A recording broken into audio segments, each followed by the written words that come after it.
tutti accademici, ecco, e quindi possiamo cominciare. Ringrazio gli organizzatori del convegno di avermi dato questa opportunità. È un parterre molto ricco e quindi cominciamo.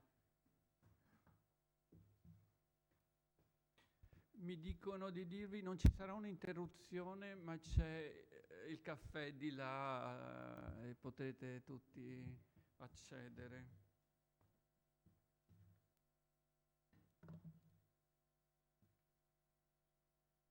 Il primo che parlerà è Andrea Bellieni, collega del direttore del Museo Correr e della Torre dell'Orologio, e parlerà di suggestioni, Tintoretto, note d'arte e critica tra 800 e 900. Grazie.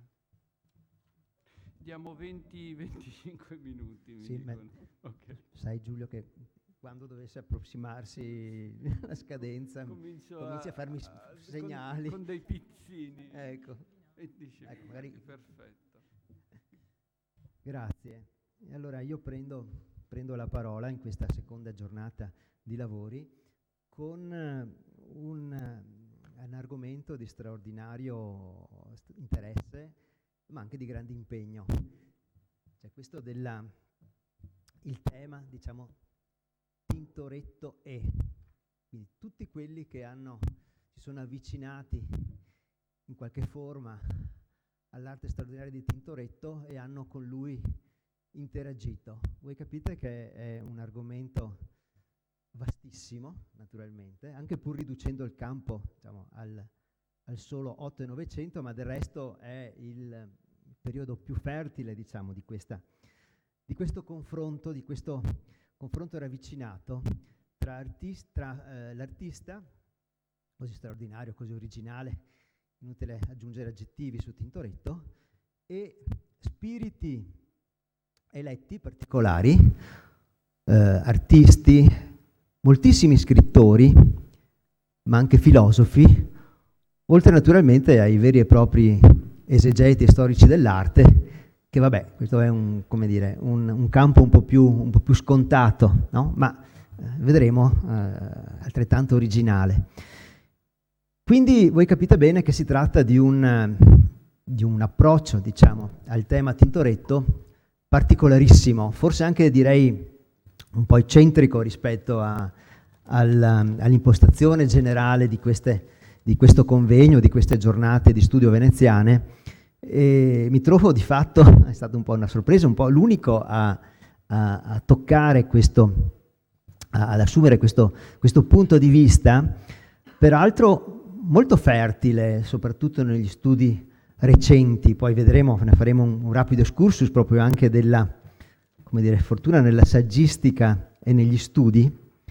E quindi ringrazio in particolare proprio gli organizzatori che mi hanno accettato questa mia proposta, forse anche un po' incauta, visto che io non sono segnatamente uno specialista di questo campo, in questo taglio particolare di avvicinamento alla storia dell'arte, ma sono abbastanza fresco di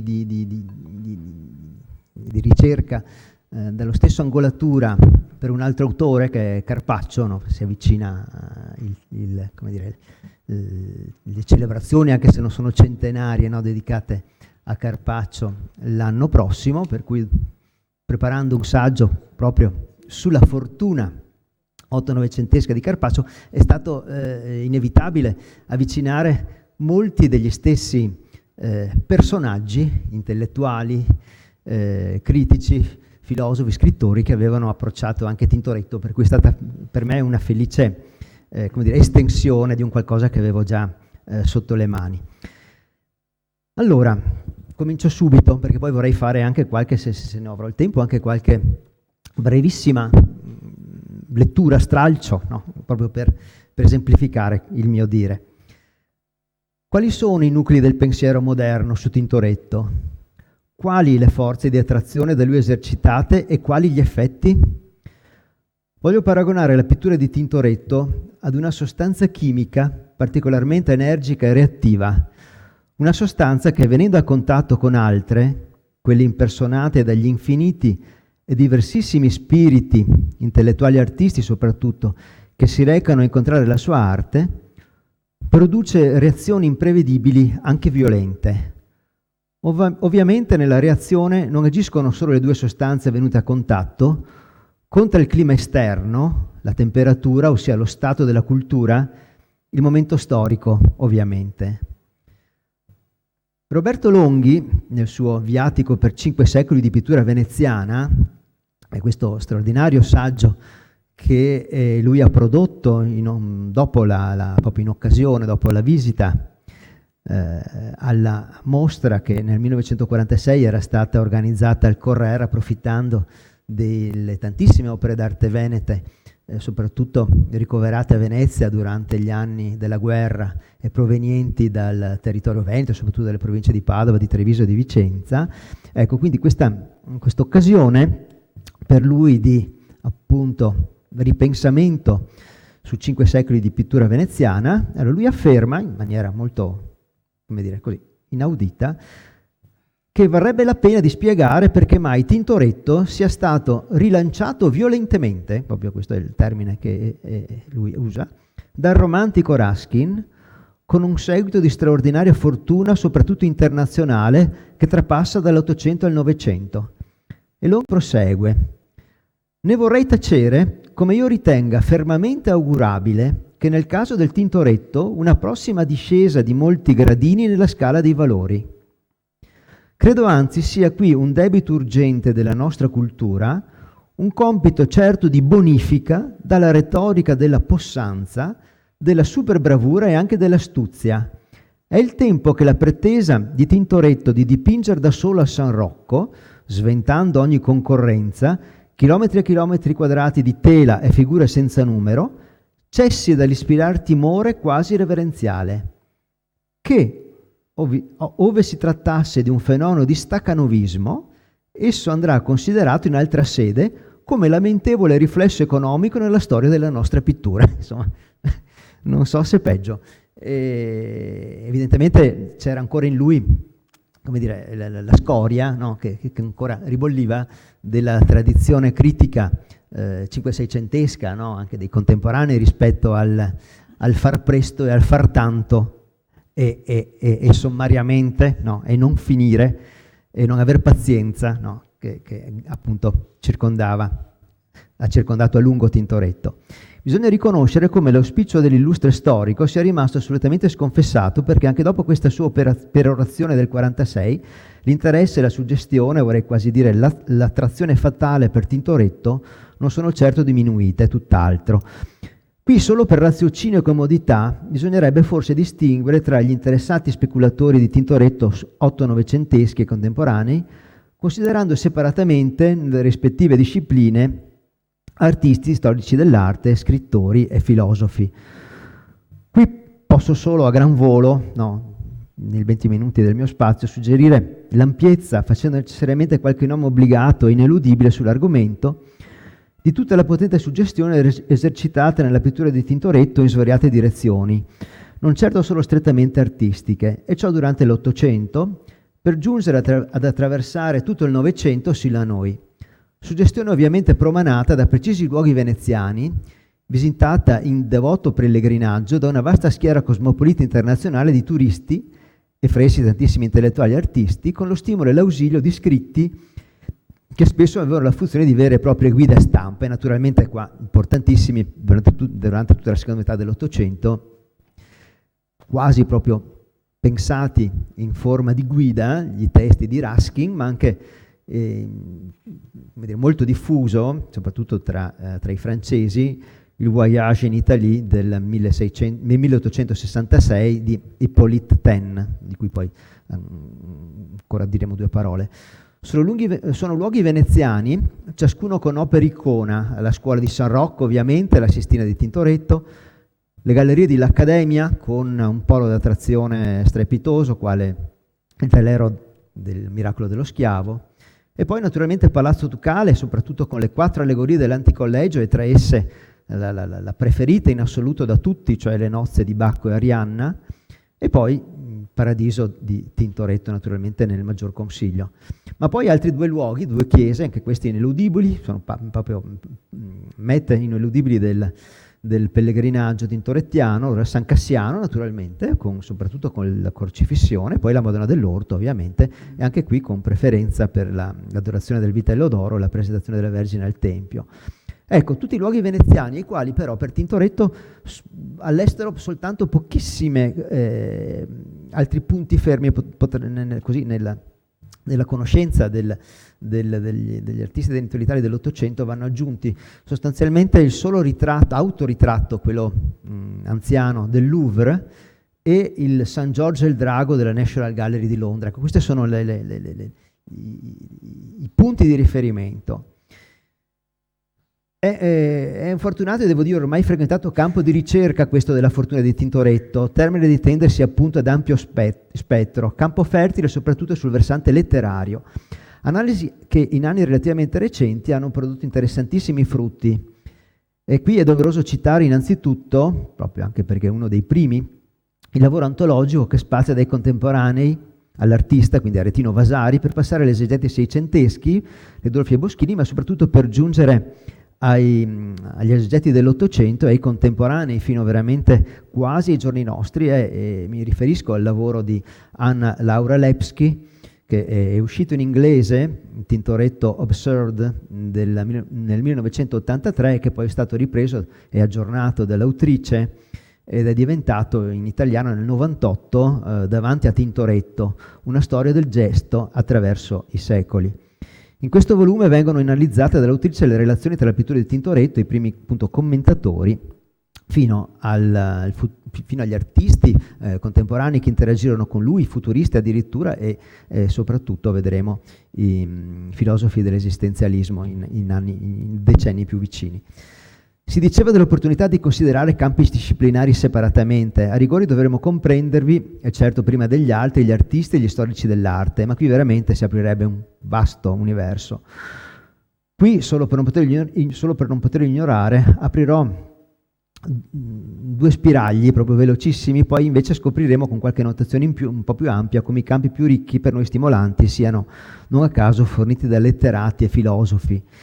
Tra gli artisti nell'Ottocento tantissimi romantici, soltanto i nomi, no? Turner, Delacroix, Manet, l'abbiamo visto, no? Anche con sue copie da Tintoretto nella mostra di qualche anno fa a Palazzo Ducale, e poi nel Novecento Giacometti, Matisse, Moore, soprattutto con riferimento ai suoi disegni e alla sua tecnica disegnativa, e poi naturalmente Vedova, è di anni recenti la mostra a San Rocco nel 1913, sì, proprio su Vedova e Tintoretto, ma anche poi più recentemente l'anno scorso c'è stata una bella mostra interessante alla Cadoro, no? Dialoghi contemporanei con Tintoretto, insomma un confronto sempre stimolante anche per la contemporaneità.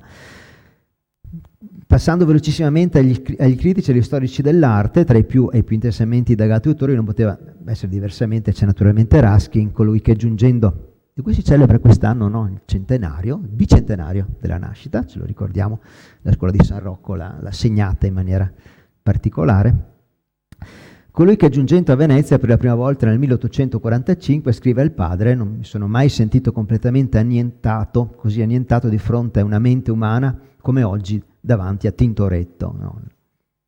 E dopo però ne continua a parlare lungo tutta la vita, fino agli anni 70, quando però in verità, diciamo così, l'astro artistico del suo cuore a Venezia era diventato Carpaccio. No?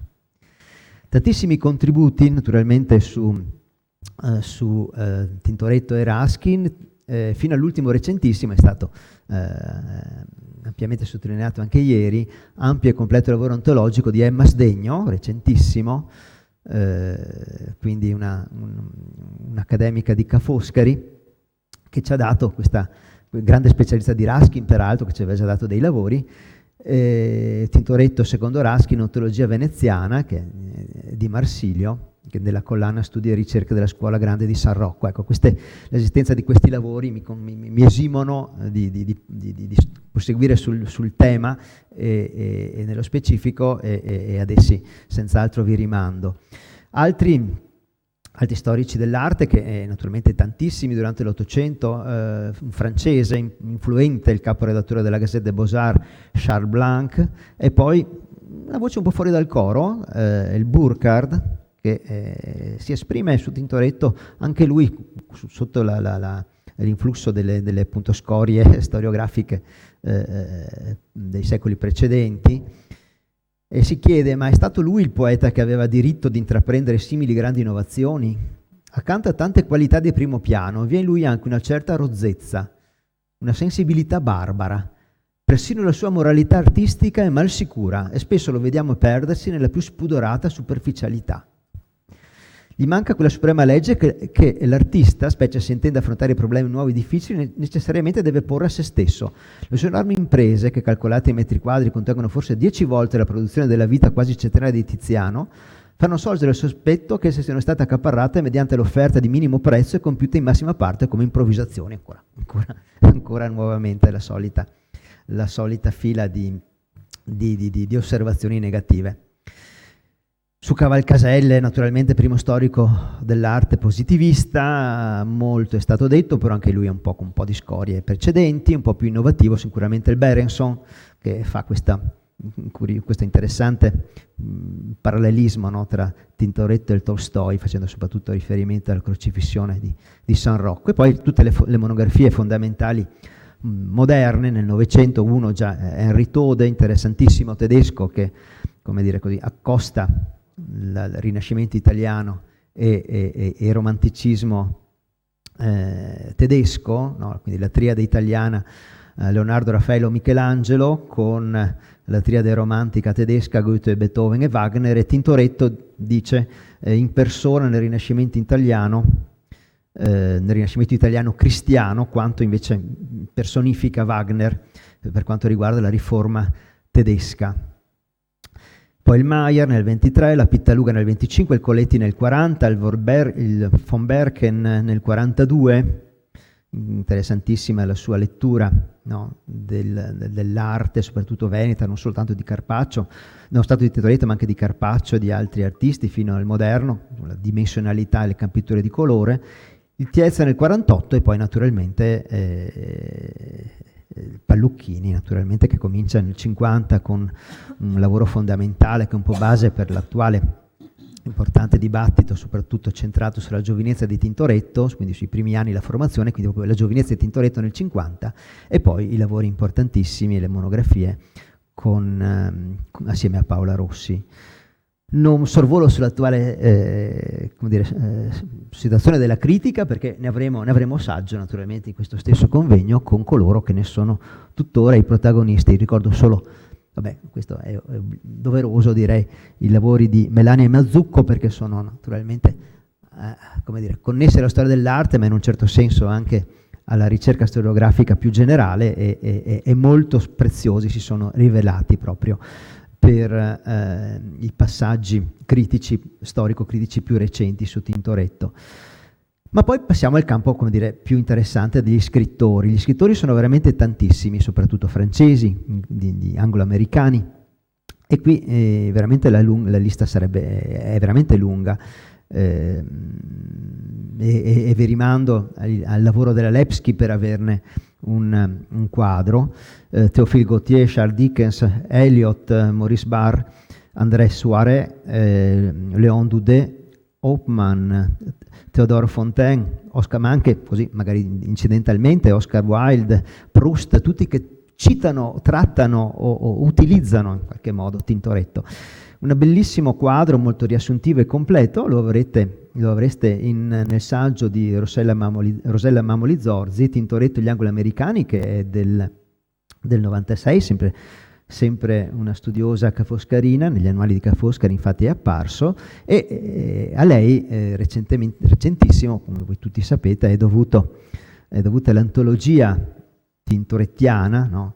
Ricavata da Henry James, il grande romanziere che scrisse su Tintoretto sin dalla sua prima visita a Venezia nel 69, quando come Ruskin più di 20 anni prima rimase folgorato dalla potenza del pittore che prese il posto di Tiziano nella sua considerazione personale, vedendo in lui tutto quello che egli stesso avrebbe fatto nel corso della sua vita, no? Questo straordinario intuizione, no? di parallelismo tra pittura e letteratura, quindi uso rivoluzionario del punto di vista, l'uso del realismo unito al simbolismo, la sperimentazione scenografica di grande impatto teatrale.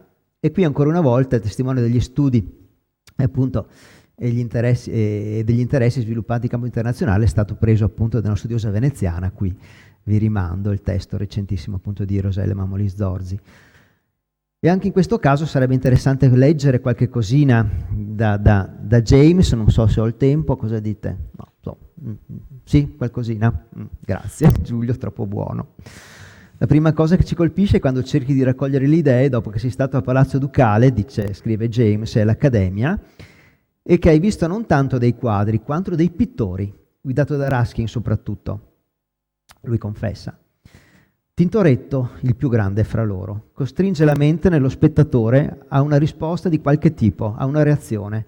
Ho avuto davanti agli occhi e nella mente più di lui che qualsiasi altra cosa a Venezia, e in futuro io credo che quando ripenserò a questa città ricorderò soprattutto la luce piena, abbagliante dei cieli, lo scuro spettro cromatico del Tintoretto. È il più grande genio, per quanto ho finora visto, che abbia mai messo mano ai pennelli. Una volta che si sia messo questo, si possono fare delle proporzioni, ma se Shakespeare è il più grande dei poeti, Tintoretto è certamente il più grande dei pittori, un'affermazione molto impegnativa. Direi non so che cosa per avere la capacità di mettere per iscritto una dozzina dei 6 quadri e una prosa di forza con le corrispondenti, che torna questa idea. E così questa, come dire, incompiutissima panoramica sugli scrittori la completo, ma con una citazione poco più, però è doveroso, con Thomas Bernhard. È il più recente. Antichi Maestri è un romanzo che appare tedesco, un romanzo che appare nel 1895. Io ho avuto il coraggio di cercarlo, di prenderlo in mano. Devo dire che è una lettura molto difficile. Non so, Giulio, se tu ti sei accostato a questa incredibile storia di un anziano che per più di 30 anni si reca tutti i giorni alla settimana, 3 volte alla settimana, un giorno sì, un giorno no, in una sala particolare del Kunsthistorisches Museum di Vienna, e si piazza davanti a un ritratto di Tintoretto, tra l'altro non uno dei più famosi, l'uomo con la barba bianca, e da quell'osservazione trae, naturalmente Tintoretto è solo un pretesto, no? Trae delle considerazioni che giungono veramente al limite del nichilismo. Anche la scrittura è piuttosto difficile da leggere. Direi che non ve lo consiglio, però se vi capita è comunque un punto di vista molto interessante, un pretesto appunto Tintoretto per, dice lui, cercare i difetti dei capolavori. Una specie di confessione testamentaria, qualcosa che sfocia veramente nella filosofia, dove appunto i capolavori vengono analizzati, ma rivelano alla fine ciò che non possono essere, non potranno mai essere. Come vi dicevo, però, un grande della letteratura che appunto ha utilizzato per i suoi fini, diciamo, Tintoretto. Ma passando velocemente ai filosofi, ricito Hippolyte Taine, che è importante proprio per la storia dell'arte prepositivista, quindi della metà dell'Ottocento. È un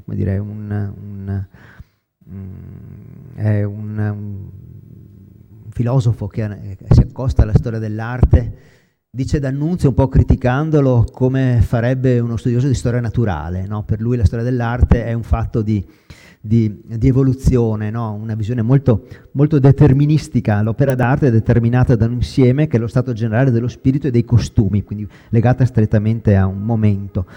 Non v'è dipinto, però poi quando arriva a Venezia e vede Tintoretto, come dire, un po' si sconfessa, no? Non v'è dipinto, a mio parere, che superi e forse eguagli, dice lui, quelli del suo San Marco all'Accademia. Sono convinto che prima di vedere quest'opera non si possa avere un'idea dell'immaginazione umana. E lui scriverà appunto questo viaggio in Italia, che sarà appunto un'importante e fondamentale guida, soprattutto per i viaggiatori francesi. E concludo un po' accostandomi a 2 importanti filosofi francesi del Novecento, Jean Vuillemin, che si avvicina molto a Tintoretto e lo analizza in maniera quasi psicanalitica, individua in lui tratti schizofrenici e regressioni, gli osserva obliterazione della realtà esterna, ambiguità sessuale, una cosa molto, molto interessante. Questi sono punti di vista, come dire, psicanalitici che poi vengono raccolti e piegati addirittura da Jean-Paul Sartre. Voi sapete che Jean-Paul Sartre, parlando di Tintoretto e parlando di Novecento, è un nome obbligato per aver scritto più testi su Tintoretto. Lo prende proprio devo dire, partendo dal punto di vista proprio tradizionale, no? Quindi il punto di vista vasariano, per così dire, di Tintoretto, della sua personalità, della sua arte, e la piega però appunto alla sua visione esistenzialista, ne fa proprio un campione e parte con questo scritto del 57, Il sequestrato di Venezia, e prosegue poi aggiungendo altri saggi che in realtà nascono isolatamente, sono stati soltanto in anni recenti e soltanto tra l'altro in edizione italiana nel 2005 a cura di Michel Sicard, riuniti in un volume che ha il titolo del testo principale, ma appunto Il sequestrato di Venezia, dove il sequestrato è Tintoretto, che in realtà è un autosequestrato di se stesso, no? Chiuso nella sua città e nel suo essere schiavo di molti condizionamenti, per cui una visione appunto esistenzialista dell'artista in realtà appunto alla fine diventa un pretesto, no? Bisogna guardare a queste come dire, alle conclusioni, no? Ma trarne quanto di generale appunto un filosofo come Sartre poteva poi voler dire, accostandosi a personalità come queste.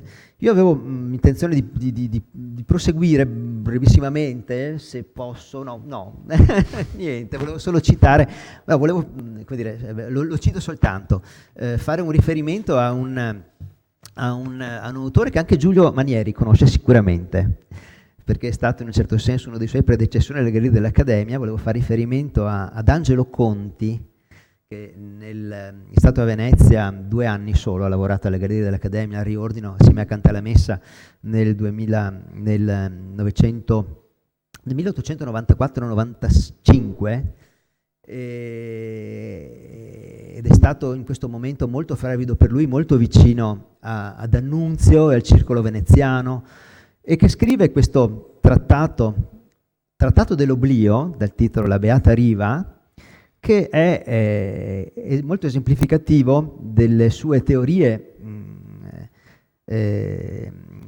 sull'estetismo unito al simbolismo, che ne fa veramente un autore di straordinario interesse, che varrebbe la pena di essere recuperato. Tra l'altro questo testo suo fondamentale è stato ristampato in anni recenti, una ventina d'anni fa, a dire il vero, da Marsilio, e lui parla molto di Tintoretto e fa delle considerazioni molto, molto pregnanti, soprattutto sul suo disegno, no? E quindi, però, basta, volevo proseguire rapidissimamente con Ugo Ietti, tornando rapidamente a Roberto Longhi e finendo con Piero Gobetti, ma vabbè, dopo tanti stranieri anglo-francesi soprattutto, no, volevo terminare con qualche italiano, ma ahimè,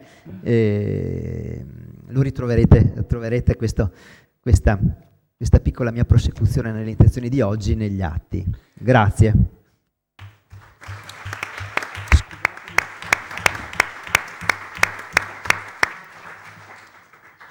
Ringrazio Andrea Bellieni, che ha aperto con la fortuna critica di Tintoretto 8 novecentesche e ha chiuso con Angelo Conti.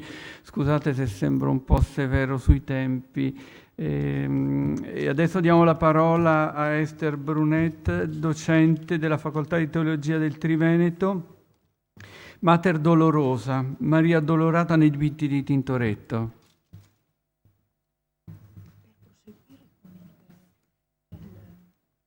Una questione tecnica.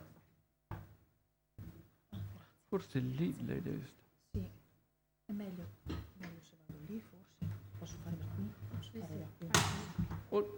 No,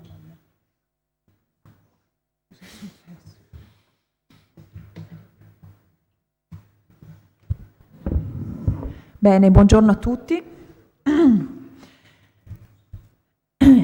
Comincio con una citazione. In tutti i modi e per tutti i motivi per cui il Signore si addolorò e patì, altrettanto in tutti si addolorò e patì la Vergine Santa in maniera acerbissima. Non c'è frase più sintetica e lapidaria di questa, tratta dal combattimento spirituale del teatino Lorenzo Scupoli, un'opera pubblicata per la prima volta a Venezia nel 1589, che possa restituire la crescita esponenziale di centralità che la Mater Dolorosa conobbe nella spiritualità e nella devozione controriformista.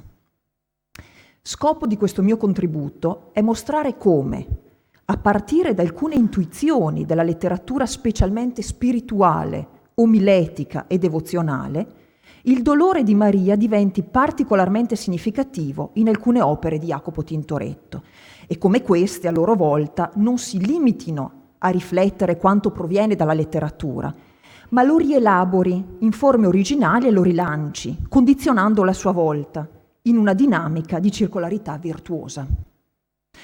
Come già acutamente segnalava Ernesto De Martino, l'essenziale del mistero evangelico di cui il tema della Dolorata riverbera è quello di portare Christi mortem, così recita lo Stabat Mater, che la figura della Dolorata aiuta a vivere come esperienza personale per qualsiasi credente. Portare in sé la morte di Cristo, compartecipare alla sua passione, compatire, è quanto richiesto al fedele, in quel bagno tridentino di calda e forte cristologia in cui sta immerso a partire specialmente dagli anni 50 del Cinquecento. Maria allora, in quanto prima tra i credenti, si pone innanzitutto come modello di compassione. È l'unione partecipativa con il Figlio, il primo dato fondamentale, rilevabile tanto nella letteratura quanto nell'opera di Jacopo. Nell'arte di Tintoretto, la compartecipazione psicofisica di Maria alle sofferenze di Cristo trova diverse forme espressive. È evidente infatti che, a parte l'unico caso della Pala di Selva di Montello di peraltro incertissima datazione, dove Maria è stante ai piedi della croce, eccola qua, nelle altre crocifissioni di certa paternità tintorettiana, tutte ascrivibili entro l'arco di tempo di una decina d'anni, compreso tra gli ultimi anni 50 e gli ultimi anni 60 del Cinquecento, Tintoretto sceglie la formula espressiva e gestuale che più accentua lo strazio di Maria, ovvero il deliquio. Lo vedete nella crocifissione dell'Accademia 1557 o poco dopo, lo vedete nella grande crocifissione di San Rocco, scusate, eccola qui, 1565, lo vedete ai Gesuati, 1565 poco dopo, e lo vedete a San Cassiano, 1568. Maria è questa qui. Non solo, nei dipinti di Jacopo il deliquio della Vergine subisce una dilatazione temporale, considerato che prosegue anche durante lo schiavellamento del corpo di Cristo, la deposizione dalla croce, il compianto, ecco la lamentazione su Cristo morto delle gallerie dell'Accademia, e anche durante il trasporto al sepolcro, caso di Edimburgo e di San Giorgio Maggiore, dove trovate Maria qui e qui dietro si vede poco, ma insomma, fidatevi. Il deliquio è l'opzione figurativa con cui Tintoretto, e certo non solo lui, esprime tre concetti cari specialmente alla spiritualità di matrice francescana, nello specifico bernardiniana. Innanzitutto che il dolore e l'amore sono un'unica realtà. Laddove più si ama, più si soffre, laddove più si vede la sofferenza di Cristo, più se ne può intuire l'amore. Scorrendo le pagine delle omilie quaresimali del cappuccino Mattia Bellintani, già individuato da Paola Rossi e poi da Gian Domenico Romanelli come uno degli autori più vicini alla sensibilità religiosa di Tintoretto, la capacità di provare dolore come proporzionale a quella di amare è un punto assolutamente centrale delle sue argomentazioni. Scrive infatti: se Gesù ama suo padre di un amore più grande di quello degli angeli, allora avrà anche una pari capacità di provare dolore. Cito: quanto che all'amore pari è stato il dolore. Ciò che interessa è che Bellintani estenda questa capacità amorosa insieme dolorosa alla madre. Anche per Maria vale la stessa proporzione. L'argomento non è nuovo e rimonta al cantore della Vergine per eccellenza che è San Bernardo di Chiaravalle, autore ben conosciuto e citatissimo dall'omiletica del XVI secolo. Cito da Bernardo: qualcuno potrebbe obiettare: la Vergine non era forse ben certa che Gesù sarebbe presto risorto? Senza dubbio e con la più ferma fiducia. E nonostante ciò soffrì quando fu crocifisso? Sicuramente e in modo terribile.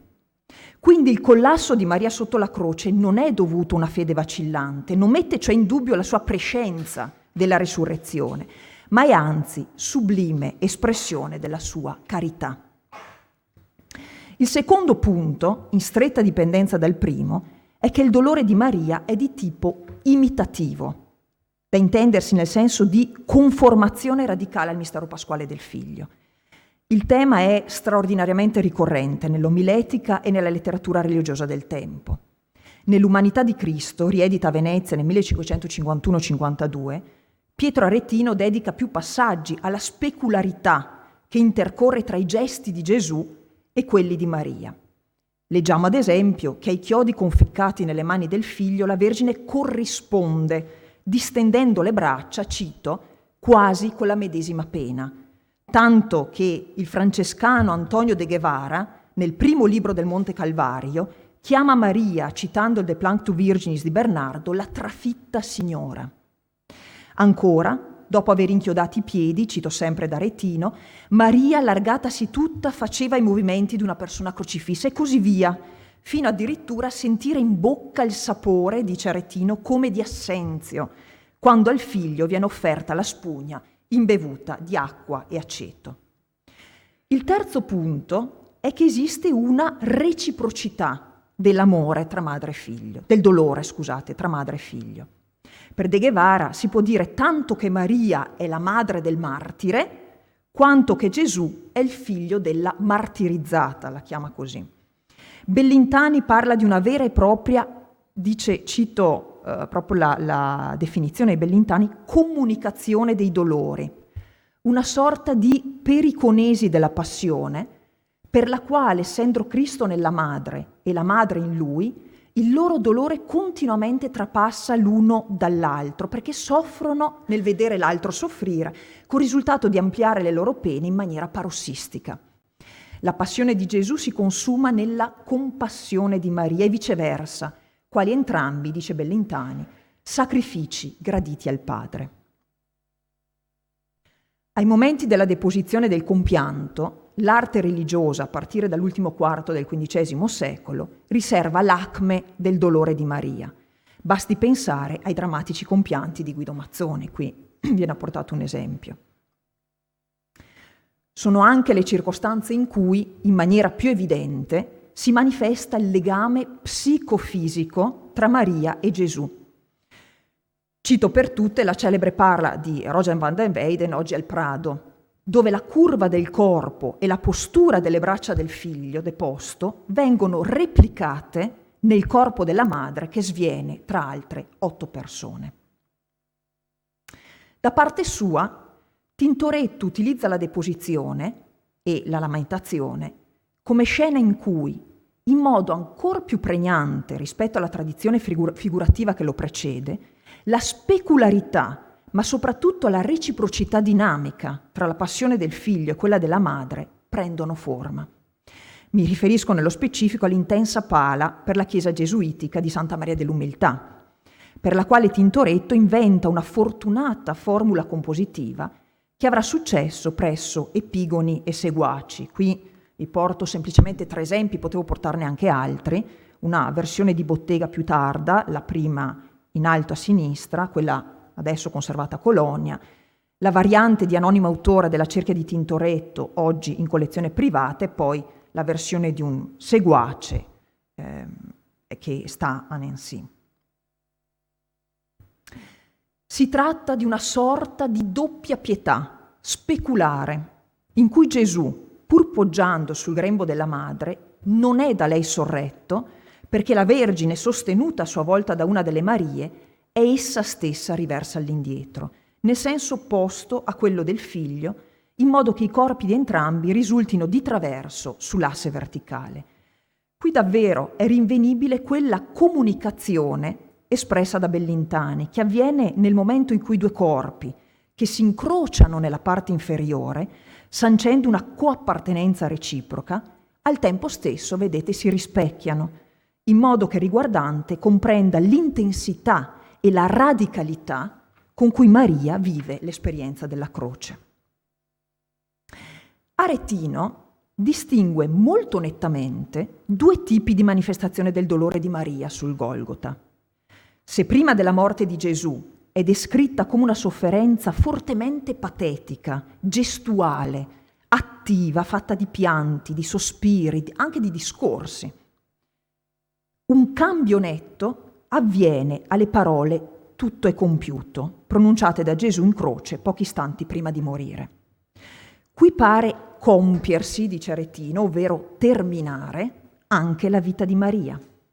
La madre in un certo modo muore col figlio e così rimane per tutto il tempo successivo, come morta, totalmente passiva e inerte, svuotata di qualsiasi spirito vitale, dice Aretino, quasi figura di marmo, tanto che, come fa dire De Guevara a Giuseppe d'Arimatea e Nicodemo, oggi abbiamo per mano due morti. Più che morta, Maria nella deposizione dell'umiltà, ma anche nella crocifissione di San Cassiano, è in realtà in agonia. Il suo deliquio qui esprime un precisissimo modo della carità, che è quello agonico, in perfetta corrispondenza con l'evoluzione iconografica che nello stesso periodo conosce la rappresentazione del dramma di Cristo al Getsemani. Come ha dimostrato infatti Lucia Casellato, proprio a Tintoretto, nell'orazione dell'orto oggi nella sagrestia della chiesa di Santo Stefano, va attribuita l'invenzione di un Cristo in agonia come svenuto. Non più rappresentato vigile e compunto mentre prega il Padre, vedete l'esempio del dipinto attribuito a Carpaccio nella scuola di San Giorgio degli Schiavoni, dove vedete Gesù perfettamente cosciente, no? Ma nel dipinto di Tintoretto sdraiato sulle rocce, ad occhi chiusi e a mani giunte. Il pittore vuole rappresentare Cristo in agonia, secondo il significato che il termine usato nel Vangelo di Luca ha oramai assunto nella seconda metà del Cinquecento. Non più agonia come agone, come lotta, che Cristo intraprende con l'arma della preghiera, ma stato di profonda prostrazione. Prostrazione che però non lo getta in un sonno tenebrante e nemmeno in uno stato di totale passività. Le mani giunte in preghiera fanno intendere l'agonia come abbandono radicale alla volontà del Padre. Così è interpretabile anche il deliquio di Maria nei dipinti dell'umiltà e di San Cassiano. Gli occhi semichiusi, il suo portare, con le pochissime forze che le rimangono, una mano al ventre, declinano il suo dolore nel senso agonico di una umile sottomissione alla volontà divina. E l'umiltà è senz'altro uno dei nuclei tematici che Tintoretto è chiamato a sviluppare nella pala per la Chiesa dei Gesuiti, intitolata appunto A Santa Maria dell'Umiltà. Non è un caso che i due corpi della madre e del figlio trovino un ulteriore contatto nella mano sinistra di Maria, che tocca i piedi di Gesù. Mano a terra, humus, umiltà, humus, a toccare i piedi, la parte più umile del corpo. Ma i piedi, che qui, come ha notato Peter Humphrey, sembrano emergere dal piano pittorico direttamente sopra la mensa dell'altare, sono anche tradizionalmente il primo accesso all'incarnato, simboleggiando la sua umanità. È chiaro allora che il tema evidentemente eucaristico della pala, a questo tema se ne aggiunge un altro, più specificamente mariano, perché la Vergine, con la sua umiltà e obbedienza, delle quali dà prova suprema sotto la croce, qui conferma il suo consenso alla volontà di Dio, già dato in occasione dell'Annunciazione. Diversamente dalla pala di Santa Maria dell'Umiltà, nella crocifissione di San Cassiano, la mano destra scivolata a terra di Maria pare alludere non tanto alla virtù più grande di Maria, l'humilitas, quanto alla discesa ad infera che il figlio di lì a poco intraprenderà. Come è stato da più di uno notato, infatti, la tela va letta in rapporto con la discesa al limbo, collocata sulla parete opposta del presbiterio, con cui intesse, anche dal punto di vista compositivo, un dialogo fittissimo. Il sistema retorico di due laterali di Tintoretto è infatti analogo. Le figure di Maria ed Eva, collocate simmetricamente sui dei dipinti, Eva e Maria, si trovano in esplicita interazione. A Maria atterrita corrisponde Eva innalzata, così come a Cristo innalzato sulla croce corrisponde il Cristo discendente agli inferi. Citando San Bonaventura, De Guevara instaura un parallelismo tra l'ora di Gesù, il suo innalzamento sulla croce, e quella di Maria. Tanto più Cristo è innalzato sulla croce, quanto più Maria è abbattuta, usa proprio questo termine, atterrita, nel senso, diciamo, letterale di messa a terra. Tra i due la scala, che il nostro autore non esita a paragonare alla scala di Giacobbe, sulla quale l'anima compie il pellegrinaggio glorioso, lui dice, incontrandovi i due capi, Cristo e la Madre, è elemento di connessione, ma nel dipinto, tracciando una netta diagonale che taglia in due la tela, è anche elemento di polarizzazione. La tensione deve essere massima, infatti, perché è l'innalzamento sulla croce a permettere a Cristo l'intervento redentivo del suo inabissamento agli inferi, nella misura in cui l'atterrimento di Maria prevede il recupero di Eva, c'è proprio un bilanciamento, no?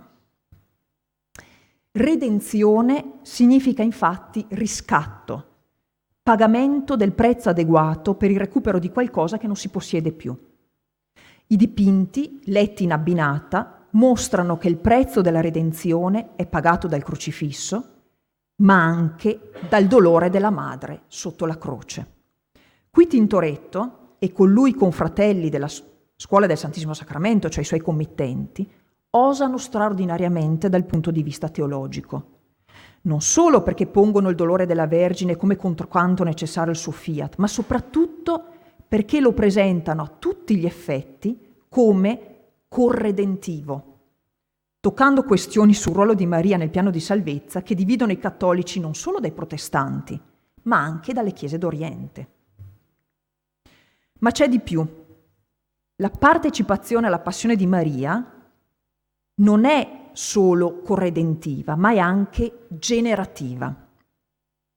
Se una mano infatti scivola a terra, l'altra è portata al ventre rigonfio.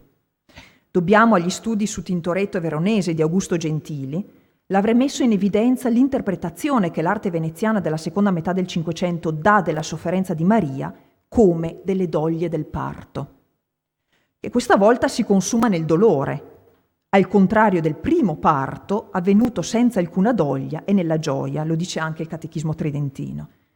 Cito dai sermoni natalizi di Sant'Antonio da Padova. Nella passione del figlio l'anima di Maria fu trapassata da una spada e quello fu il secondo parto, doloroso e ricolmo di ogni amarezza. Ecco allora che nella crocifissione di San Rocco il ventre leggermente prominente di Maria è messo in evidenza da un colpo di luce ben assestato. Nella tela di stesso soggetto di San Cassiano, l'abbiamo appena vista, come ho già fatto notare, Maria porta la mano sinistra al ventre, il cui gonfiore è ancora più accentuato. Nella crocifissione delle gallerie dell'Accademia, una mano delle dolenti è molto ben in evidenza, appoggiata sul grembo di Maria. Mentre in quella dei Gesuati, il ventre rigonfio della Vergine attira gli sguardi di ben 4 degli 8 personaggi che l'attorniano, vedete. Recentemente spunta dal catalogo tintorettiano la Deposizione di Caen è l'opera che, sulla scorta di quanto realizzato dal maestro, porta al massimo livello espressivo questo tema. Qui vediamo Maria, in primo piano, riversa a terra e con le gambe leggermente aperte, mentre davvero soffre le doglie del parto, soccorsa e sorretta dalle parenti che qui si fanno quasi ostetriche e fantesche. Lo scopo è mostrare come sul Calvario la maternità di Maria assuma dimensioni universali. Maria diventa madre con il primo annuncio, ma la sua maternità si realizza pienamente sotto la croce, dove rimanendo unita al figlio, assimilandosi al suo sacrificio, diventa, come scrisse Epifanio, madre dei viventi, ovvero madre della Chiesa. Nella scuola grande di San Rocco, il rapporto tra il primo parto e il secondo parto è evidentissimo. Qui vedete una prima foto con il punto di ripresa nei pressi della tela dell'adorazione dei pastori, che sta nella sala capitolare, guardando verso la sala dell'albergo. Vedete che la porta inquadra, e qui ho messo quanto si può vedere, solo il gruppo dei dolenti sotto la croce, ovvero l'evento del parto simbolico di Maria. Quest'altra ripresa invece è la ripresa contraria, cioè dalla sala dell'albergo sotto il gruppo dei dolenti, guardando al portale e oltre il quale si vede la natività, l'adorazione dei pastori. Allora, proprio rispetto a questa corrispondenza, non può non venire in mente il parallelismo tra il Natale e la Passione instaurato dalle 2 versioni dello Stabat Mater, entrambe attribuite a Jacopone da Todi, una nella liturgia cantata a Natale e l'altra durante la Settimana Santa. In una Maria sta accanto al presepie, gioiosa, quasi finito, Stabat Mater speciosa, iuxta fenum gaudiosa, nell'altra Maria sta accanto alla croce, Stabat Mater dolorosa, iuxta crucem lacrimosa. In questo dialogo a distanza tra le 2 opere, percepibile da chiunque si muova tra i 2 ambienti e sottolineato anche da alcuni richiami formali, come la scala in scorcio, vedete, qui e qui, Tintoretto intende stimolare una contaminazio emotiva, secondo la quale il mistero gaudioso della nascita si adombra del dolore della morte e al contrario, lo strazio procurato dalla morte si illumina della gioia della nascita, come a dire che la morte sulla croce di Cristo è una morte per la vita. La crocifissione di San Rocco è peraltro l'opera in cui Tintoretto propone una sua riflessione, potremmo dire così, ecclesiologica, complessa e articolata, dove alcune presenze femminili che popolano i piedi della croce potrebbero essere interpretabili come in qualche modo delle rifrazioni del dolore di Maria. La proposta avanzata per primo da Karl Svoboda di riconoscere nella donna vestita di nero la personificazione della Chiesa vale nella misura in cui Ecclesia, che Tintoretto dipinge come sposa a lutto che piange il suo amato, è interpretabile come Maria stessa, non solo madre allora, ma anche figura della Chiesa, insieme, cito sempre da Bellintani, madre nostra dogliosa e cara sposa del moriente Iddio. Allo stesso modo, la donna abbracciata da Maria, che pare essere colta da un sonno profondo, vedete? Questa?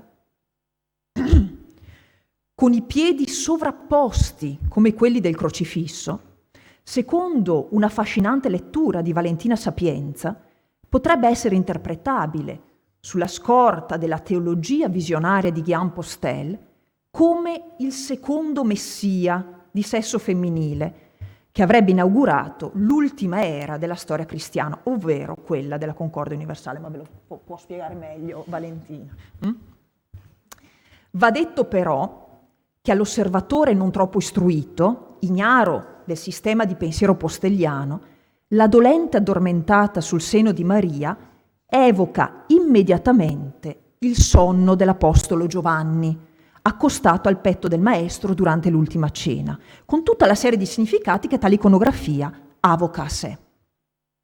Qui vedete la versione che sta proprio nella Scuola Grande di San Rocco, dove Giovanni è addormentato sul tavolo con il braccio sinistro di Cristo passante sulle sue spalle, lo vedete? Questo è Giovanni e questo è Cristo che lo sta abbracciando. Esattamente come fa Maria con la donna che cinge sulle spalle. L'abbraccio con cui la Vergine avvolge una delle sue discepole, e uso proprio il termine che usa Aretino, parlando delle donne sotto le croci, discepole di Maria, dice Aretino, replica allora al femminile la relazione tra Gesù e Giovanni, il discepolo amato. Quello di Giovanni, come quello della donna, è un sonno mistico, modello di saquela partecipativa, unitiva con Cristo, che nella donna si esplicita come un sonno cristoforme, i piedi sovrapposti, di immersione totale nel mistero pasquale. Per parte loro, tanto il seno di Gesù quanto quello di sua madre evocano i valori dell'accoglienza e del riparo, valori che Tintoretto associa a Maria in maniera ancora più esplicita nella personificazione della scuola della misericordia, che non a caso sta proprio sopra il crocifisso. Come ha notato Andrea Gallo, allora la presenza dei capi della confraternita seduti in banca sotto la crocifissione forma la base di una piramide che dallo svenimento di Maria sale al vertice del crocifisso, concludendosi nel manto aperto della Madre di Misericordia, come a dire: i credenti, ovvero i figli partoriti da Maria sotto la croce, possono stare tranquilli. Se sapranno seguire il suo esempio di amore fedele, la Madre saprà garantire loro protezione per merito di quel suo materno dolore. E qui arrivo proprio a conclusione. Rimaniamo all'interno della Scuola Grande di San Rocco per imbatterci nell'implicazione forse più sorprendente e originale del dolore di Maria. La tela del battesimo di Cristo, collocata sulla parete est della sala capitolare, presenta infatti sullo sfondo un inaspettato svenimento di Maria. La Vergine assiste al battesimo del figlio, cadendo in deliquio come sotto la croce. Cioè strumentale, come ho già avuto modo di scrivere altrove, a evidenziare in senso paolino la forte connessione tra battesimo e passione. Ma c'è di più. Nel secondo libro del Monte Calvario, Antonio de Guevara instaura un collegamento illuminante tra il dolore di Maria e il battesimo. L'autore infatti si chiede come si realizzi sacramentalmente la salvezza per il buon ladrone, a cui, come è noto, Gesù sulla croce promette il paradiso. Se per il cristiano il battesimo è necessario alla salvezza, cosa accade nel caso del malfattore? Come possiamo dire, si chiede De Guevara, che morì da cristiano? L'autore risponde così: il buon ladrone in realtà fu battezzato, perché sul Calvario c'era materia per il sacramento in abbondanza.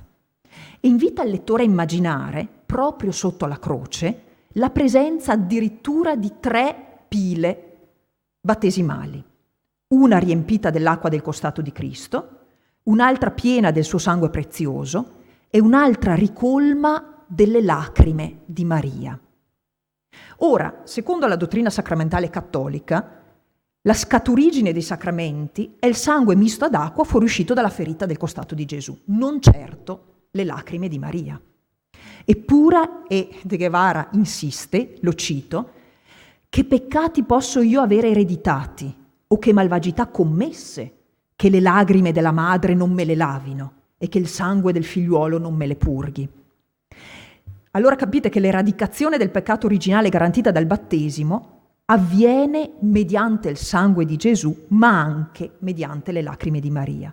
Tintoretto pare averlo inteso alla perfezione se già le lacrime e le pene di Maria si consumano molto prima del tempo alle spalle del figlio battezzato. Ancora una volta tanto i predicatori, gli autori spirituali, quanto gli artisti si prendono libertà impensabili per i ben più prudenti teologi. La terza pila traboccante delle lacrime di Maria è un'immagine potente per intendere il suo dolore come cooperante alla grazia sacramentale. Quindi di nuovo, come a San Cassiano, per presentare Maria nel suo titolo forse più estremo, quello più controverso, quello che la stessa Chiesa Cattolica nei documenti magisteriali utilizza solo nel XX secolo, che è quello di corredentrice. Grazie.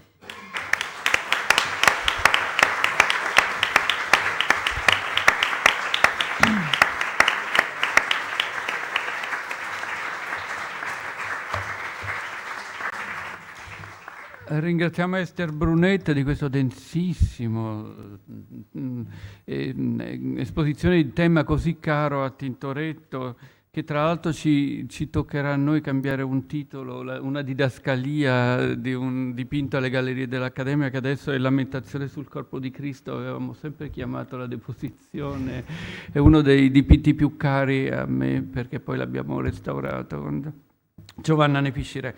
Adesso passiamo alla parola a Valentina Sapienza, professore associata all'Università di Ca' Foscari, ancora sui miracoli di San Marco a Boukolis. Grazie. Buongiorno a tutti, un ringraziamento sentito agli organizzatori del convegno per questo invito, e comincio immediatamente perché spero di non essere troppo indisciplinata, ma temo che ruberò qualche minuto supplementare rispetto al tempo che mi è stato impartito. Resistenza. Voglio cominciare con questa parola così importante in questo tempo come in altri. Eppure si tratta di una parola che per sua natura è densa di tensione e talvolta ambigua. Resistere a cosa? Alla tentazione di abbandonare ciò che ha una sua identità. Cosa accade? Qualcuno sta manipolando le diapositive? No? Tutto bene? Ok. Dicevo, resistere a cosa? Alla tentazione di abbandonare ciò che ha una sua identità, o peggio, una sua verità, fondata sulla tradizione e di conseguenza una familiarità irrinunciabile. Resistere a ciò che è nuovo e che ha dunque costituzionalmente, come tutti i fatti nuovi, un carattere disturbante, anche se a pensarci bene il fatto in questione è assai vecchio e poi neppure tanto irrinunciabile. Comunque sia andata o a qualsiasi cosa si tenti di resistere, il fatto è che nel catalogo della recente mostra Venezia-Washington i nostri miracoli di San Marco a Boukolis tornano ad essere il ritrovamento del corpo di San Marco, come se fosse ovvio, o forse è più giusto dire come se fosse inevitabile. Se le dame del Correr di Carpaccio hanno smesso da qualche tempo di essere ricordate come cortigiane, insieme a tante altre figure dai seni generosi o addirittura scoperti, se finalmente le Marie della Sala Terrena della Scuola Grande di San Rocco non sono più Maria Maddalena e Maria Egiziaca, la Resistenza non ha ceduto il passo alla crisi indispensabile e alla definitiva transizione per il celebre telero di Brera. La storia di questo dipinto studiatissimo è nota a tutti, mi limiterò perciò a ripercorrere i punti salienti di un dibattito che dura ormai da quasi 30 anni, fino ai più recenti contributi che hanno rimesso in discussione, e questo è sempre un merito, sia ben inteso, quella che io ritengo ancora la corretta identificazione del soggetto, almeno di una parte di esso. Penso soprattutto al saggio di Roberta Battaglia, che solleva interessanti ed opportune perplessità a cui cercherò di rispondere. Era il 1991 quando il mio amico Erasmus, che siede accanto a me, identificava la scena del dipinto di Brera con i miracoli di San Marco a Boukolis, servendosi del terzo rilievo bronzeo del primo pergolo di San Sovino nella Basilica Marciana. Vi mostro qui il bozzetto in terracotta conservato al Museo di Palazzo Venezia a Roma. Le ragioni erano molto semplici. Intanto, c'era e c'è ancora l'evidenza indiscutibile di una serie di puntuali rimandi iconografici. C'era poi la familiarità fra i nostri due giganti amici e il dialogo a mezzo di pennello che Tintoretto aveva cominciato a intessere già per il suo Miracolo dello schiavo e successivamente nel Salvataggio del corpo del santo. Trasformandola in una questione di metodo, interviene a stretto giro di penna Augusto Gentili, con un breve ma densissimo saggio in cui lo studioso propone di partire da un assunto difficilmente sconfessabile, perfino per gli allergici all'iconologia contestuale. Una regola iconografica semiotica che dice più o meno così, e cito le parole di Augusto: quando un santo è rappresentato a figura intera e saldamente, umanamente piantato coi piedi in terra, dobbiamo intendere che l'azione, l'episodio, il miracolo rappresentato riguarda quel santo in vita. Quando un santo è rappresentato in aria, fermo oppure in volo, talvolta ancora a figura intera, ma più spesso a mezza figura, di norma sporgente da una nuvoletta, dobbiamo intendere che l'azione, l'episodio e il miracolo rappresentato riguarda quel santo post mortem. Va da sé dunque, Marco nei Miracoli di Brera non soltanto è rappresentato stante, ma i piedi per l'appunto ben saldi sul pavimento e un grosso libro sotto il braccio. Sembra innegabilmente vivo e innegabilmente presente e sembra peraltro il gemello del suo alter ego Bronzeo nel rilievo di Sansovino con tanto di drappo sollevato. La sua azione miracolosa ha già sortito il primo effetto, liberando il malcapitato dal demonio che in Tintoretto, tuttavia, non si manifesta sotto forma di mostriciattolo, come nel rilievo bronzeo, ma come fumo malefico. Veniamo ora alle questioni sollevate da Roberta Battaglia nel suo bel saggio dedicato ai miracoli di San Marco per la sala capitolare della Scuola Grande. Dopo aver ripercorso i dati documentari, e qui vi chiedo scusa ma sarò costretta ad annoiarvi con qualche documento, quindi i dati documentari desunti in gran parte dal notatorio 22 e 23 dell'Archivio di Stato di Venezia e pubblicati già nel 1929 da Paoletti, Roberta Battaglia riferisce puntualmente le ipotesi di Wedighen e Gentili. Nota tuttavia che l'identificazione del dipinto di Brera con i miracoli del santo a Bucolis, pur molto interessante, non terrebbe conto del ciclo nel suo complesso, tutto riferito a episodi occorsi dopo la morte del santo.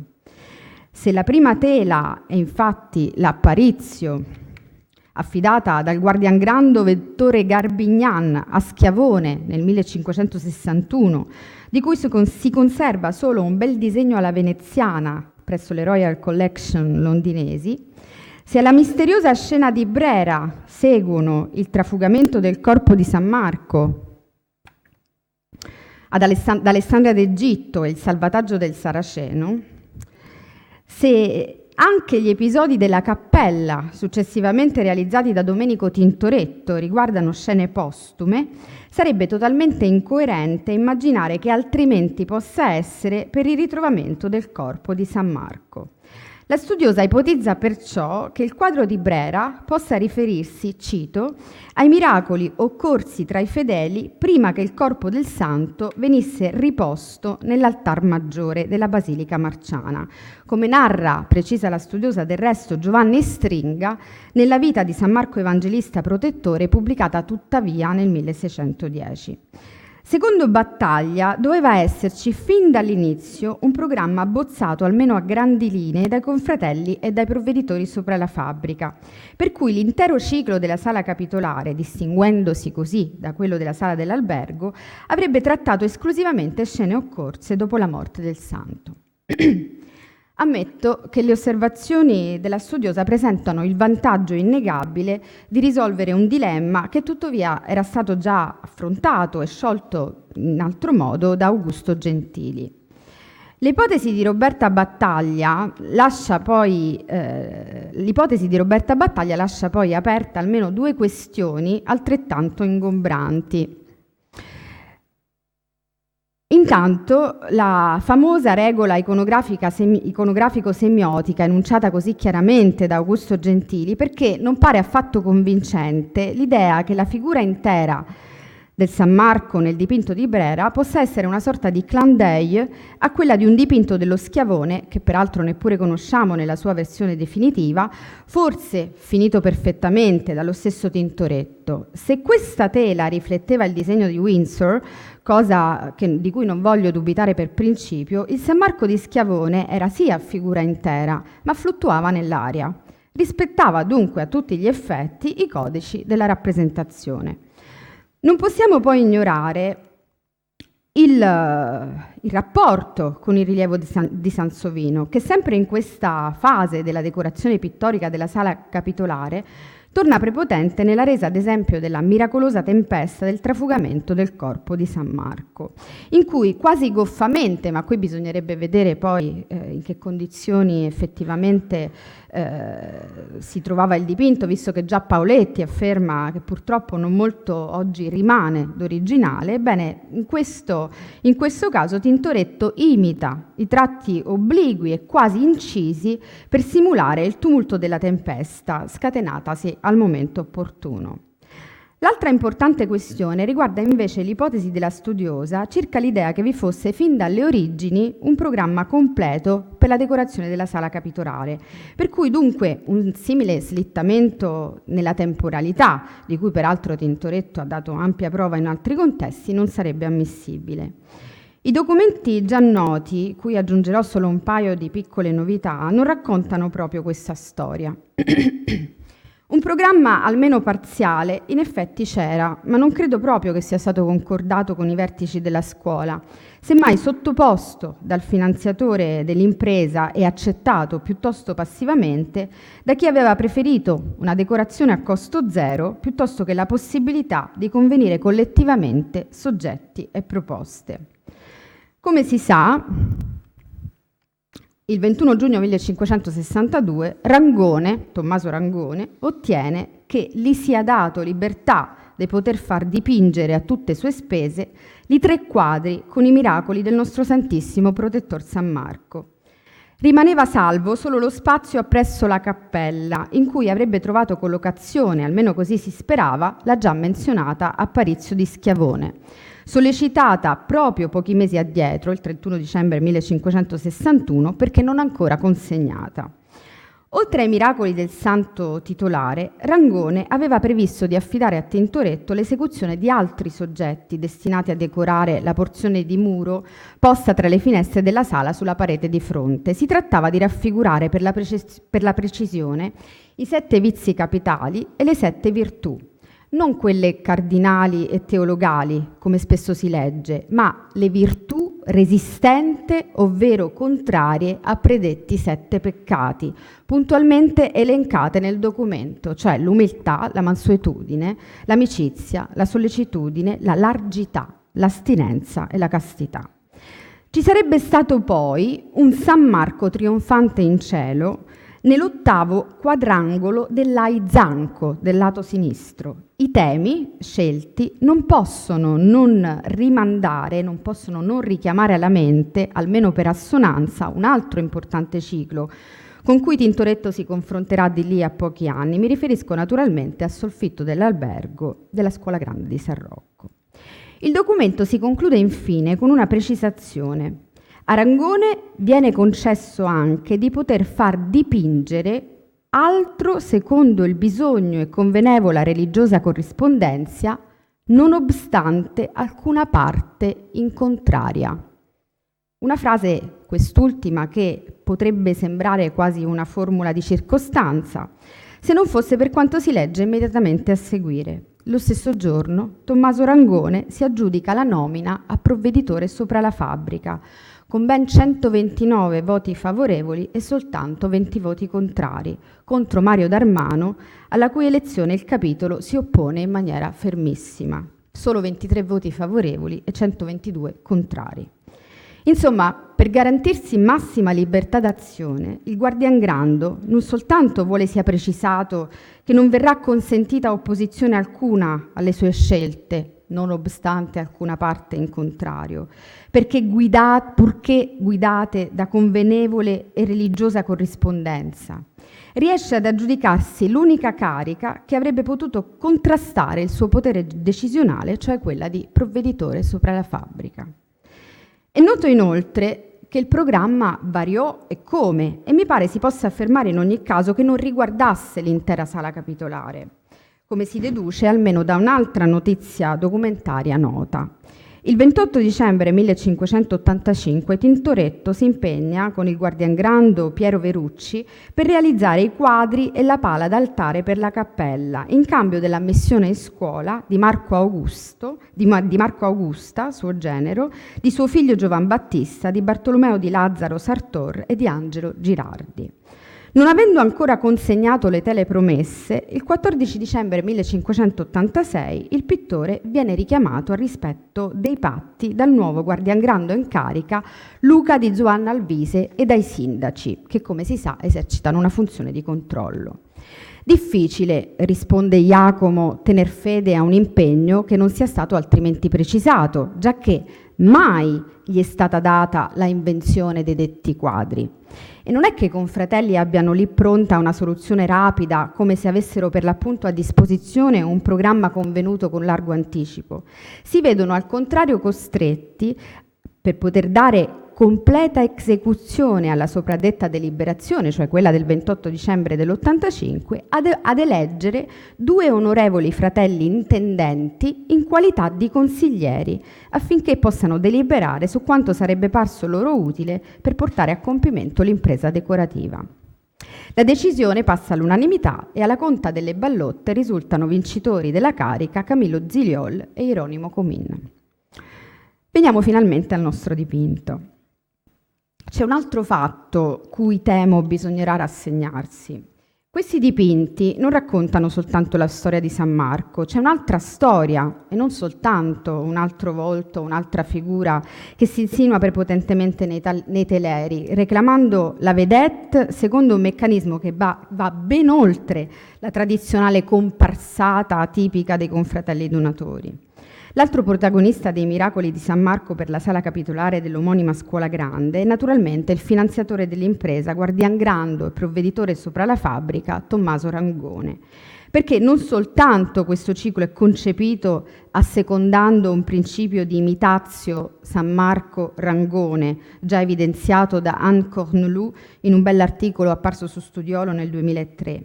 Si pensi di nuovo appunto al salvataggio del Saraceno, in cui, mentre l'uomo soccorso dal santo è già a mezz'aria, Rangone ha appena afferrato la figura maschile inturbantata ancora in mezzo alle acque. I miracoli di San Marco a Bucolis potrebbero raccontare o almeno alludere alle vicende personali di Tommaso e in particolare alle sue virtù di medico guaritore e all'intricata questione riguardante la sua sepoltura e il suo personalissimo rapporto con la morte. Hoc addito, quod arca lapidea in pavimento cuiusdem cappelle maiori existens, et que reperitur modo sine inscriptione et armis sic permaneat. Questo passaggio, praticamente ignorato, del documento datato 8 febbraio 1558, con cui il capitolo di San Zulian concede a Tommaso Ravenna un luogo per la propria sepoltura, potrebbe infatti gettar luce sul più significativo scarto iconografico operato da Tintoretto per il dipinto di Brera. Non c'è infatti né nei miracoli di Sansovino né altrove alcuna traccia della straordinaria infilata di sepolcri e più in generale di una tale ingombrante presenza della morte. Le fonti neppure paiono giustificarla, giacché la leggenda aurea nel volgarizzamento di Manerbi, il Catalogus Sanctorum di Pietro De Natali e l'Apparitio Sancti Marci altro non fanno che elencare i prodigi compiuti dal santo in quella terra di pagani infedeli. La vertiginosa diagonale in cui si succedono le tombe pensili di questo atrio o portico che dir si voglia, culmina presso un sepolcro luminoso sullo sfondo. Si tratta evidentemente di una tomba terragna, in cui alcune figurine armate di torcia e bastoni si accingono a compiere una misteriosa operazione. Sono in 4, forse addirittura in 5. In 3 tengono sollevato la lastra tombale, mentre gli altri si chinano in avanti verso l'oscurità che si fa improvvisamente giorno grazie alle fiamme. Proprio a suggerirci a quale tipo di attività siano forse dediti questi misteriosi personaggi potrebbe servire la scena che si svolge in secondo piano a destra. Aiutati dalla luce di una candela, che rinvia naturalmente alla torcia sullo sfondo, 2 personaggi tirano fuori da un'arca un corpo senza vita ancora parzialmente avvolto nel lenzuolo. E questo motivo tra l'altro si ripete in altre figure che sono ormai quasi smarrite, andando in avanti verso il fondo del dipinto. A loro sembra rivolgersi effettivamente San Marco facendo segno di interrompere l'inopportuna operazione. Inopportuna perché il corpo che il santo ha intenzione di resuscitare, dopo aver appena liberato dal demonio l'uomo in primo piano a destra, è già ai suoi piedi. Ma di chi è allora la tomba sullo sfondo? Non può certo trattarsi della tomba dell'Evangelista, che come ormai spero sia chiaro è ancora vivo e vegeto, e neppure per la stessa ragione di un'allusione a una fantasiosa revisione del ritrovamento del corpo di San Marco presso la Basilica Marciana dopo l'Apparizio. È stato già notato che il gesto del cavaliere aurato, con i palmi rivolti verso il basso, richiama quello dei santi taumaturghi. Protendendo il braccio verso il cadavere che San Marco si appresta a resuscitare, Rangone si impregna in un certo senso dei poteri del santo patrono di Venezia, che saranno tuttavia declinati, per quanto lo riguarda, nell'arte della cura. Se la resurrezione e l'esorcismo competono ai santi e ai maghi, la guarigione della figurina malconcia, rappresentata proprio alle spalle di Rangone, sarà invece di competenza del Doctor Artis Medicine. L'uomo accasciato in terra, ancora avvolto nella penombra, non è soltanto lo storpio dei miracoli di Bucolis. Con l'indice posato sul volto, a indicare che i suoi occhi non vedono più, e il bastone che deve servirgli per deambulare, non è un paralitico qualunque, ma più probabilmente un malato di sifilide. Il terzo stadio di questa malattia comporta in effetti danni al sistema nervoso centrale che determinano perdita progressiva del controllo dei muscoli fino alla paralisi e cecità graduale. Come risaputo, Rangone aveva fatto fortuna presso i suoi contemporanei individuando nell'uso del guaiaco combinato con la salsapariglia e con altre preziose erbe medicinali una cura per la malattia descritta nel suo celebre trattato Mali Galeci Sanandi, pubblicato a Venezia nel 1538 da Giovanni Antonio Nicolini da Sabbio. Così il corpo maschile senza vita in primo piano corrisponde all'azione miracolosa di San Marco, come il malato di sifilide, che affianca il ravennate, corrisponde alle prodigiose arti di Rangone. La figurina in penombra con tanto di bastone è del resto raffigurata quasi al seguito del dottore cavaliere, in ginocchio come lui, con il capo inclinato nella stessa direzione. Se Tommaso può occuparsi di sanare i mali umani con lo studio e l'arte della medicina, nulla può fare per liberare l'indemoniato e ancor meno per sconfiggere la morte resuscitando un cadavere. L'azione di Rangone tuttavia corrisponde nella sua dimensione umana a quella del santo e in un certo senso se ne fa eco. Immaginiamo a questo punto di tracciare una diagonale che dal sepolcro terraneo attraversi lo spazio pittorico fino al primo piano. Constateremo allora che la diagonale si esaurisce proprio in corrispondenza della figura del Rangone. È dunque possibile che quel sepolcro altro non sia che un'allusione all'arca lapidea di San Zulian che avrebbe accolto le spoglie mortali di Rangone e che proprio in quegli anni veniva realizzata. Un'arca anonima, senza armi né iscrizioni, come vuole l'accordo dell'8 febbraio 1558, che ancora una volta accomuna il destino del medico ravennate a quello di San Marco. Anche del sepolcro di Rangone, come era stato per quello dell'Evangelista, si sarebbero potute smarrire le tracce. E chi avrebbe in quel caso organizzato veglie, preghiere, digiuni e processioni? È qui che si concretizzerebbe il rimando alla geografia marciana e in particolare all'episodio in cui le spoglie del santo patrone di Venezia, nascoste all'interno di una colonna della Basilica Marciana, luogo di cui appunto si era persa memoria, vengono miracolosamente rinvenute grazie alle preghiere dei fedeli prima e all'apparizio dopo. Non dimentichiamo infatti che proprio l'apparizio di Schiavone avrebbe dovuto precedere il dipinto di Brera. Non dimentichiamo però neppure che Bucolis è il luogo presso cui comincia il martirio del santo, che quindi ben si intona con gli episodi del trafugamento del corpo e dei miracoli post mortem. Ancora una volta il rapporto di pariteticità tra il santo e Rangone viene garantito dalla storia vera, autentica, assolutamente attuale del committente e costituisce forse una forma di consolazione per il nostro, cui certo poco si addiceva un'arca anonima. Nulla ci impedisce inoltre di immaginare che l'allusione alla sepoltura di Rangone funzioni quale auspicio di prossima resurrezione, perché un giorno anche il suo corpo, come quello dell'uomo senza vita in primo piano, ritorni alla vita grazie appunto al santo.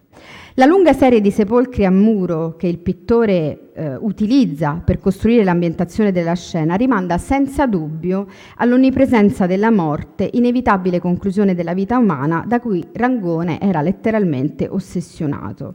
La morte e soprattutto l'oblio. Non vi è luogo a Venezia e altrove in cui Ravennate non abbia tentato di farsi ritrarre in cambio di un'offerta qualsiasi. Poco importa che si trattasse di un busto, di un'immagine a figura intera, di un dipinto, di una medaglia o semplicemente di un'iscrizione. San Geminiano, il Santo Sepolcro, San Zulian, la Scuola Grande di San Marco sono solo alcune delle istituzioni che, approfittando della sua generosità, si obbligano nel contempo a custodirne e garantirne l'eterna memoria. A San Marco, come altrove, però, le ingombranti strategie autocelebrative del committente di Tintoretto erano state duramente messe a tacere dai sindaci di scuola, in una vicenda che è stata resa nota solo in parte. Scusate.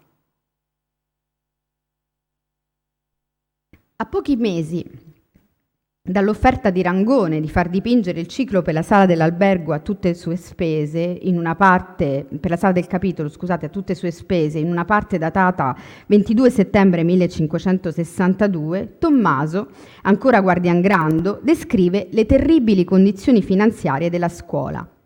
Sono ormai 3 anni che la fraterna non versa il dovuto ai poveri dell'ospedale, non sono ancora state saldate le finestre della cappella di San Zanipolo, non si pagano le mansionarie, c'è un conto aperto presso lo speziale al segno del coccodrillo e quello al segno del pellegrin. A Rangone poi la scuola deve l'ingente somma di 700 ducati, credito da cui il cavaliere sarebbe disposto a decurtare la somma di 200 ducati in cambio del permesso di poter erigere una sua statua a figura in terra, in pietra o in bronzo, con tanto di iscrizione e stemmi da ambo i lati da apporre sulla facciata della scuola.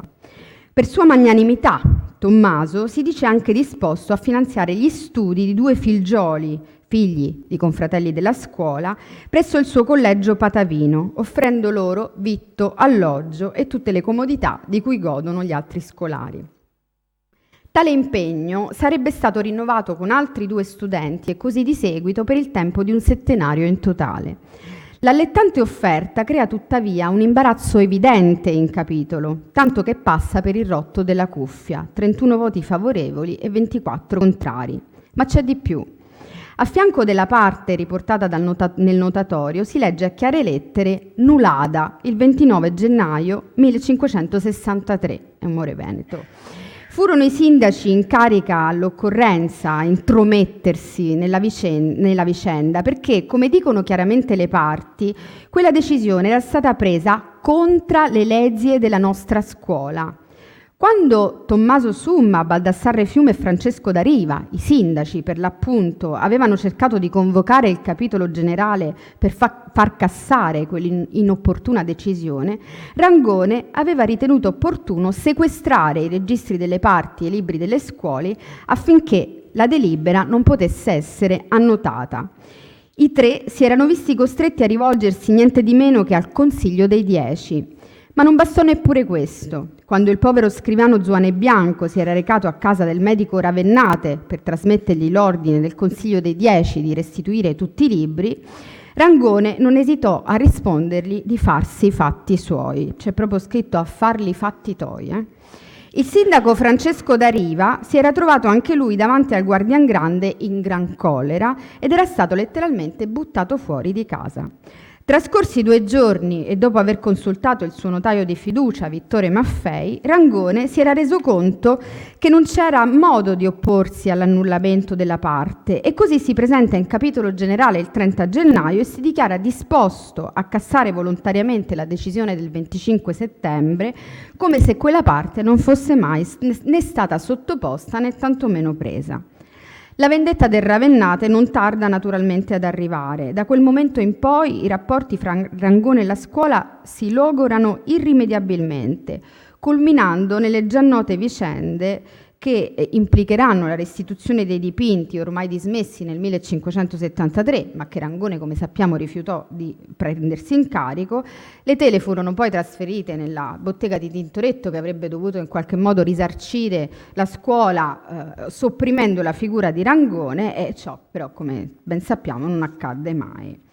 Se il medico Ravennate avesse potuto conquistare altrimenti la pubblica piazza con la statua eretta in facciata, è probabile che i dipinti di Jacomo sarebbero stati molto diversi. Mi sono chiesta perfino se la scelta di ambientare i miracoli di San Marco a Bucolis in uno spazio che rimanda nel contempo, non vi è alcun dubbio, alla prospettiva dei rilievi in facciata, cui si sovrappongono i sepolcri pensili di San Zanipolo, non sia di fatto una conseguenza di questa vicenda. Perché in qualche modo, proprio attraverso questa allusione, l'immagine di Tommaso finisce per trionfare, almeno illusionisticamente, proprio laddove i confratelli non l'avevano voluta.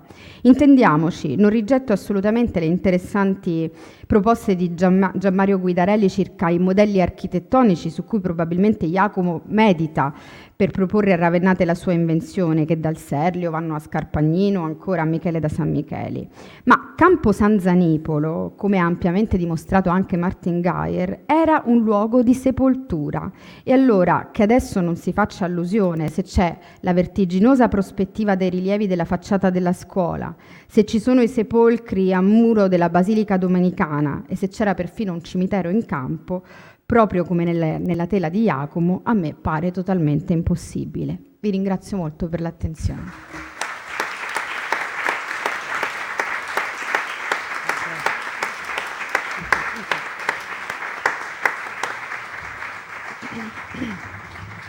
Grazie a Valentina Sapienza per questa accurata lettura di questo capolavoro di Tintoretto. E così anche questa presentazione di questo protagonista narcisista di Tommaso Rangone, che mi pare che debordava, no? Adesso abbiamo un po' più di tempo, mi è arrivata una comunicazione e quindi mi consulto un attimo con loro e decidiamo il da farsi. Allora, possiamo aprire il dibattito dopo o prendere un caffè? Potrebbe fare prima di lui o Allora, io direi che ci prendiamo un caffè, diamo un'interruzione, recuperiamo un po' di tempo, poi abbiamo l'ultima comunicazione e abbiamo tempo anche per un dibattito. Grazie.